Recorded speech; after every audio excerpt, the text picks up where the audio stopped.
Impact of Influence, the Shanquella Robinson story, and our quest to find the truth and find justice for Shanquella.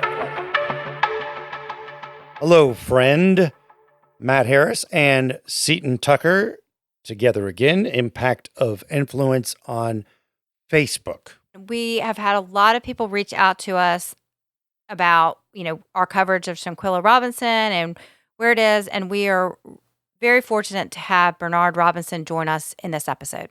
We will get to the interview with him in just a few moments, but we want to recap some of the Shanquella Robinson case, the basics. On October 28th, 2022, Shanquella traveled with 6 people to Cabo, Mexico for vacation. The next day, she was pronounced dead in her vacation villa. The first reports were that she died of alcohol poisoning. And an autopsy from Mexico listed her cause of death as violent and with severe neck and spinal injuries. Her death became even more complicated when a video surfaced of Shanquella being brutally beaten by one of her tripmates at some point during her 24-hour stay in Cabo.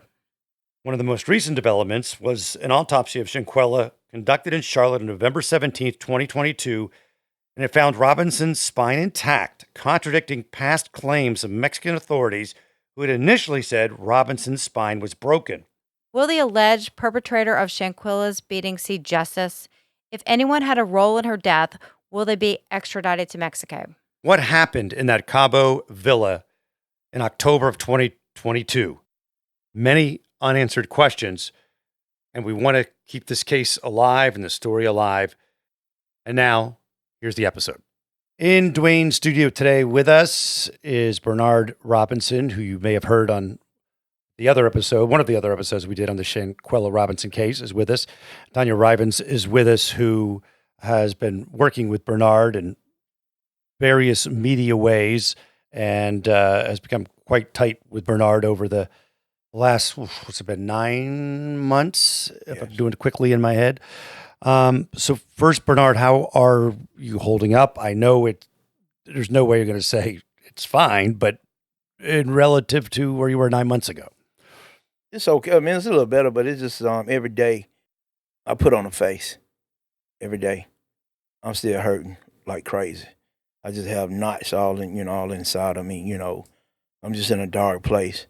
But this face that I have on, I don't try to take it out on nobody, whoever I'm talking to, or my personality is still trying to stay the same. I'm not trying to. All this anger is building up is in me. I'm not letting it out on no one. So every day I'm just dealing with it, But I know God is still in the midst of it, and I'm going to continue to be this person that I am, as I can be. I think we should tell our listeners, I've met you twice in person, and both times you have a picture, you're wearing a picture of your daughter. Yes. You do that every day? Every day. Every day. I can understand how there would be anger, and for many, many reasons. And one of the reasons is that there's still a lot of questions. Yes. At one point, you thought you might be getting closer to questions when the FBI became involved. But at this point, to update everybody, you do not know much of anything since the last time you spoke with the FBI months ago, and they have since decided they're not going to extradite anybody that was involved. However, there's been no charges from the American authorities at this point. Is that correct update? Well, the extradite part, I'm not for sure on that one. I just know that the case is still open going forward. So I'm not going to try to tarnish the FBI, because to me, they do things different. So they work up on the radar from day one. That's what they told me. So I'm going to continue, to stand and go by their word. That's all I can. But I'm just in the dark about a lot of stuff. I just don't understand how my daughter can go over there, get there on a Friday, and then she die on a Saturday, and then you got 6 individuals come right back here to the States and just tell this sorry story that it was alcohol poison. And then come to find out, the video shows that she being beaten and telling all other stuff that probably was done to her, in which this father right here don't know about. So you think there's more than what that video shows, or possibly more videos that may reveal more of what happened that day, and that perhaps the 6 have information that they're withholding? Yeah, they are. No question in your mind From about this that. father, Mhm. I know for a fact they're holding a lot of information that they're not saying. Because there was a lot of time from when this video happened where you see Shanquella being savagely beaten to when medical attention was called. So we have this huge, what is it? How many hours? It's about 8:30-ish. They're kind of estimating based on the way the sun was in when that video of the beating, and till about 2 o'clock. So that's whatever, that 9, 10, 11, 12, about 6 hours of missing time. Unaccounted for actions during that time. Yeah. Yeah, to the utmost. So, I don't know why there wasn't no cameras in that villa. For that villa to look like it was, it just seemed like the owner would have had cameras in that villa. It shows, when they rent their property out, so they'll know what's going on. Because how can you not have cameras? As of today, cameras is everywhere. Mhm. And why you not gonna have cameras in your villa? So if something get damaged or get taken, how can you have proof of the individual who stayed there that did it? Yeah, it might not necessarily be in the bedrooms, but you would think that maybe in the entryway at least. I would help you with time. For the pool area. Pool Because area. they said they were going swimming, Oh, right? that's true. Right, right. Tanya, those are the same questions from the get-go. What is your major question? Is it that? What happened in that time frame? Well, that would be one of my questions, but it's just unfortunate because even as we sit and state that, I think because of there has been incidents of reported corruption, not just in this case. As we even talk about cameras, who's to say there weren't? Mhm. That there may be, but because of the disconnect with what's in Mexico and what we're getting here, unless you're able to hire a private detective to go and to just truly investigate this, it's very difficult to get answers. And my heart goes out to Bernard because he just wants answers. Right. The spotlight, the cameras, he's not interested in any of that. And I feel like I could speak for him on that. Mm-hmm. He just wants to know what happened to his daughter. Right. He's a father that's hurting, that lost a child. And the unfortunate part is sometimes people see this as an opportunity and they hijack the story. And here's someone that could care less, which is how most parents are. Mm-hmm. Most parents feel that way. So I've really, my heart goes out because he's a man of faith. And, we've gotten away from being empathetic and just all that other stuff brings attention, but just wanting to know what happened. You make a good point about, because we're assuming that time frame. Who knows if those are the facts? One guy might say that's the way the light was. Another person says the doctor wasn't there till 2, but you can't be sure Right. because a lot of people have butts to cover Yes. or agendas and protecting themselves. So that timeline is only as strong as the people that were laying that out. That's a valid point. But we do know who knows the truth. Right, And those are right. the ones that have been involved from the start. And, the appeal is, for the sake of humanity, at what point do you say, this is not right? Right. It's not fair, and I wouldn't want anyone to do that to me or my child. So we talked about, FBI has given you some communication letting you know that the case is still open. Have you received any communication from the authorities in Mexico? No, not at all.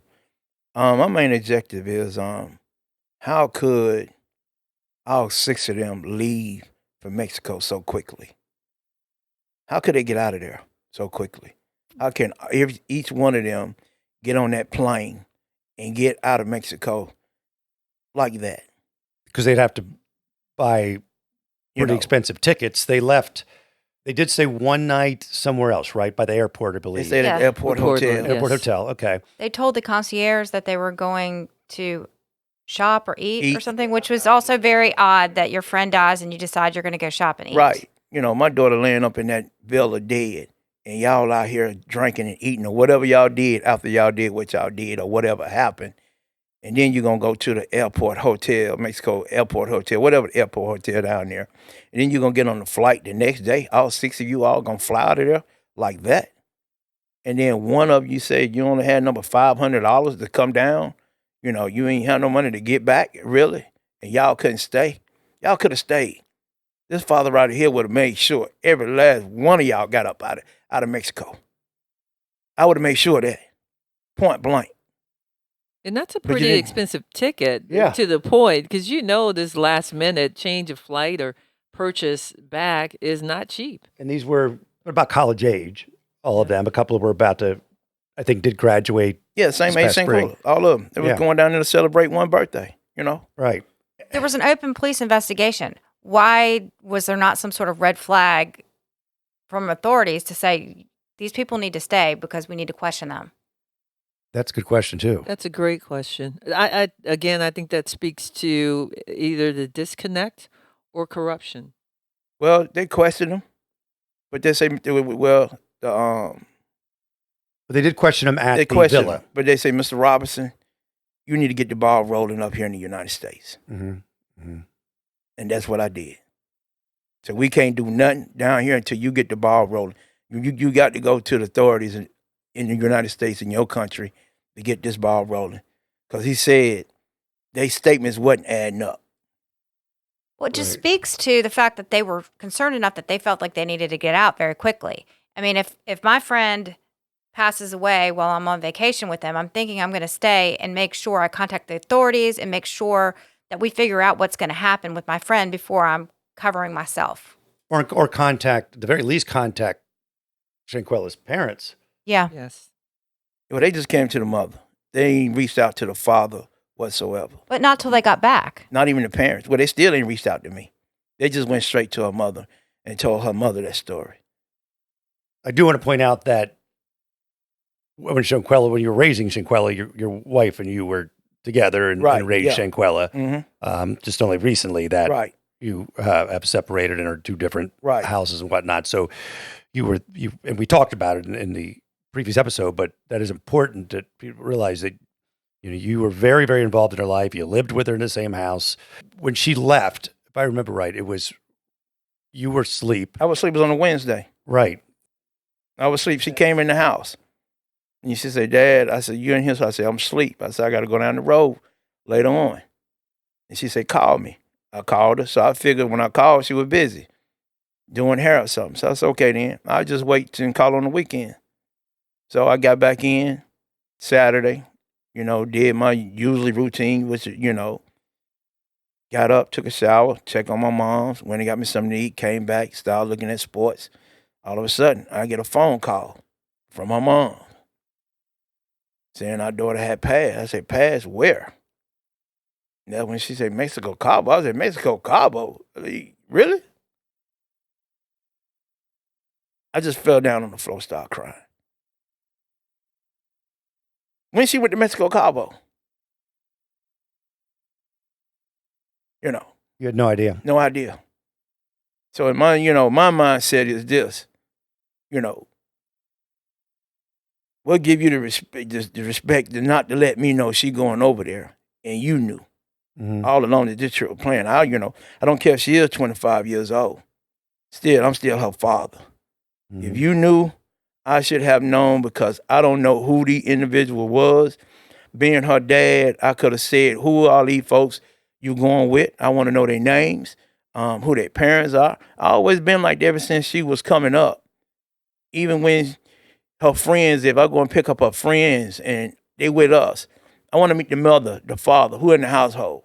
I want to meet them, let them know that I have your daughter's with us, and I'm going to treat your daughter just like she mine. Mm-hmm. So all Shanquella little friends that grew up with her, and by me being around Shanquella and took them skating or swimming or out to eat or to the movies, I was there. Mm-hmm. He wasn't that absent father that oftentimes people paint, especially in our community. He was raising his daughter. He raised his daughter very. You can talk to plenty of community leaders that it was familiar to see him with her, and he instilled a lot of his values in her. And to have your child do an international trip and not even be aware that she's left the country, and then find out later that she didn't know anyone out of the group except for one person, and then to blame yourself because if I had known, I would have, talked to her. And I've shared with Bernard, I'm convinced that's why she didn't want him to know, because she knows he wouldn't have approved. Too many questions. Yes. And I mean, we've all been young before, Sure. and we've all done things that we really thought we would really enjoy. But that creates a lot of pain for him, because knowing who her friends are and who she's associating with all his life, and here's this one time that he didn't get an opportunity. No one can try to talk you out of feeling that way. Right. Thing, however, is that the reality is you could have known those people and not known what lurked inside of them. You don't necessarily know what a person's capable of just by saying, "Oh, he's a good friend and we hang out." That doesn't mean you could have stopped it, but I know that's no relief coming from me. But I think the idea that sometimes you'll see floating around when you see this case is a couple of things fold. Like it's the blaming that is going on, and unnecessarily so. Even in Shanquella's case, she's 25 years old. She knew one person who tied them together, right? She's not the first person ever in the history of the world to go off with a group of people, not know everybody in the group. It's not like this really, like, people are like, "Oh, how could you do it?" People do it all the time, I mean, especially at that age. I have kids similar ages. I have a 21-year-old. It's hard because they're not. I tell people all the time, it's the hardest part of being a parent, because when they're little, you put them in the bed, you close the door, and you know they're going to be there when you wake up. Really difficult when you have to let them go. Yeah. And here's the thing about the group. If they thought that they were, and I'm not accusing them of doing anything, but what I am saying is if they thought they or had no guilt, were completely 100% not involved, I would be wanting everybody to know that. I would cooperate with whoever I had to cooperate. I mean, I guess sometimes attorneys will say, just don't say anything. I get that. But we haven't heard a peep from anybody, have we? No, none of them. So that's the reason why I feel that they know what happened. For them to come back here and tell that story, it was alcohol poison. And then all of a sudden, once the lady, when I did the paperwork, before they're going to ship her back over here to the States in the box, and I asked the lady, Miss Elizabeth down there, what my daughter passed of. She said, "Mr. Robinson, your daughter's spinal cord and neck was broke." So, Khalil Cook kept coming back over to the sister house. He's the one that they knew. They knew for 5 years, which I didn't know nothing about because, the way I work and, I just stayed to myself. We should tell people what you do for a living so people can understand I'm a truck driver, so, and then I also drive part-time with John C. Smith University, in which I've been doing that for years. And then even at a younger age, I bring Shanquella down to the college with me. So under Miss Peggy Lyles. So each group that came in, they took a heave of Shanquella, took Shanquella up to their dorms, and just treated Shanquella like a little sister. Mm-hmm. And so that's what made her really want to go to college and, got into cheerleading. And I said, "You can do it." I said, "But you got to keep these grades and and do what you need to do to get there. And your dad will help you to get there, So back to them, for them to come back and tell that story, alcohol poison, and then once I got the information, called her mom and told her what she passed of, they gave the information to Khalil Cook. He must have been around or whatever. Then all of a sudden, he stopped coming around. He got nauseated. He wanted to go home, and then all the rest of them. So he must have gave the information back to them. And then all of a sudden, they just went off the radar. They shut down their Facebook pages, Messenger, which I don't know nothing about these websites until they're just a ghost on social media. Yeah. Until all this right here happened. And as best as he knows, none of them live in North Carolina anymore. Right. All of them then left Charlotte. So they scattered in different places, but they still here. Did the FBI give you any idea if they've spoken to them? Nah, not at all. There was talk that the FBI had recovered some phones. Have you heard anything about that? No. The FBI's keeping a tight lid on it. To your credit, you've not said anything bad about the FBI. You feel like they're doing what they're doing, and they have the reasons for doing what they're doing. One of those things is if you release information, it can ruin the investigation. If you're trying to say, well, this person said this and this and that, they might change their stories. Things like that could change.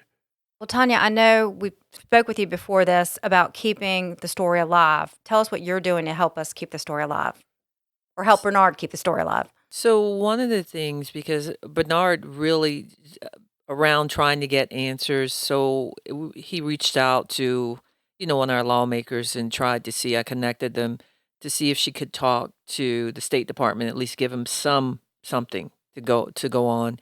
And we know, and she said right away, the State Department, if it's an active investigation, they're not going to discuss it. Our lawmakers can't do anything because it is active. We kind of work as, encouraging him when there are things coming up, if there are questions, connecting him with professionals that can answer those questions. And then doing little stories that always focus on positive. He and I talk. So I did the one story where, because he's a man of faith, we did the one that aired on local television. I believe it was on WCNC. We went to Macedonia, where his family, even Shanquella, was funny to see, or really cool to see, where as a child she had placed something on the wall and talked about her faith and how she grew up in church. And Bernard did a whole series there. I'm still getting a lot of feedback on that story. The next one, let's talk about Shanquella growing up.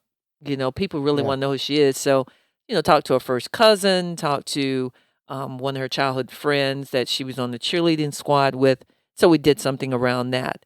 And then to keep the story moving, launching a series called Under the Crown, and just focusing on things here under the crown, the Queen City. And obviously with Shanquella, talking again about trust and, putting yourself, and as you were saying, your child, and, as parents, we want nothing but the best. We wish we could pick our children's friends. But, I thought about doing that story, and we talked about it because I personally know someone who said she went, and she's in her 20s, went on a trip with some people, and she only knew one person, but she said it didn't take long to where they were bullying her. Really? What she was eating, yes. And, maybe it was jealousy, whatever it was. But she's like, they had something to say about what she was eating. They had something to say about how she was like dressed. Snide comments and stuff. Yes. And she was like, no, I'm gone. I'm checking out. And she told her friend, I'm not staying with this crew. And she went and stayed with her aunt, who happened to live in that town as well, and let them go on. Yeah. So, our children, people can end up in these type of situations. But based on her story, I was like, Bernard, let's kind of talk more about trust. And so that's what we did with the next series that hasn't been made public yet. And I always try to talk to him because I feel like Bernard needs an outlet. He wants his voice to be out there. And he's very discreet about how he does it. And he's very prayerful about moving forward each time. It's very intentional. We'll put links on the Impact of Influence podcast Facebook page so that can see your stories and Appreciate that sort of thing. If you are listening and you have legal advice, international legal advice specifically, Or experience with investigating in a crime in a foreign absolutely, both. country. Yeah, investigators, people who want to reach out and offer advice like that, you can go through the Impact of Influence Facebook page or Matt Harris podcast at gmail.com, whether it's giving advice or whether it's volunteering to give some of your time or your knowledge. That'd be much, much appreciated, because it is a lot to navigate when you throw in the international thing with it and the Mexico connection with it. It's a lot for anybody. Let people like us who don't know anything about law, it's even harder yet. So if you have that, and or if you want to reach out and send Bernard a note, we'll get it to him for sure. You could hear the pain, but when you see Bernard, you can.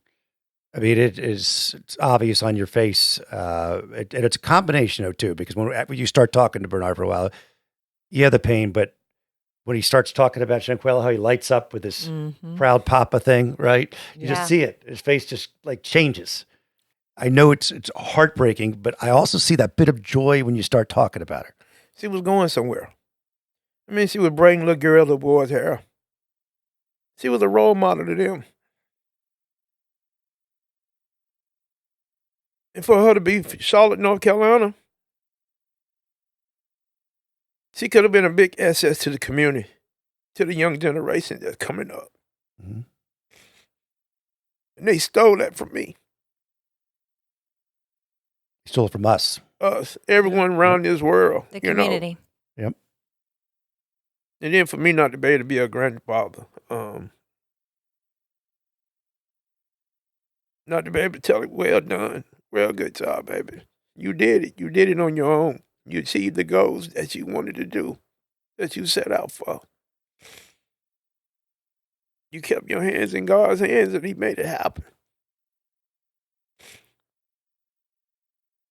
All the politicians, all the ones in law enforcement, put yourself in this father's shoes, how you would feel if your child went over to another country with 6 friends and she don't come, he or her don't come back. How would you feel? You would want something done. Mm-hmm. Because there ain't no way she could have went over there in good health, spirit, enjoying life like she always did, and then don't come back. Then you get a phone call that you don't even know that she was over there. And you thinking she here in the States, and that you're going to see her and you heard her voice. And you say, I love you, and she say, I love you too, Daddy. And then you don't see her no more.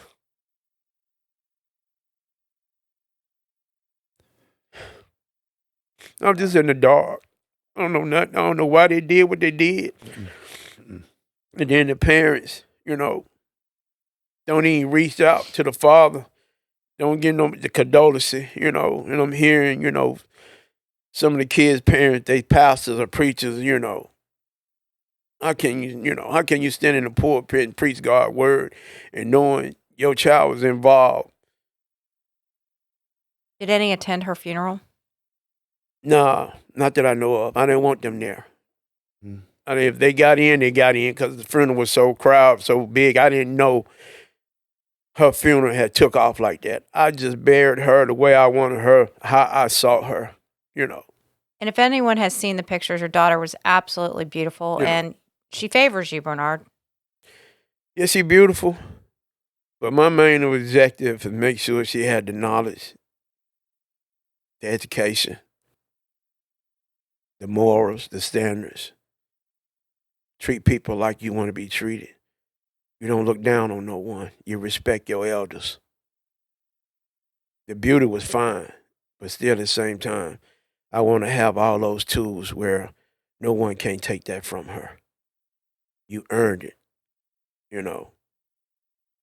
When God give us a child, he held us accountable to make sure that child is raised up in his eyesight, some kind of form of fashion.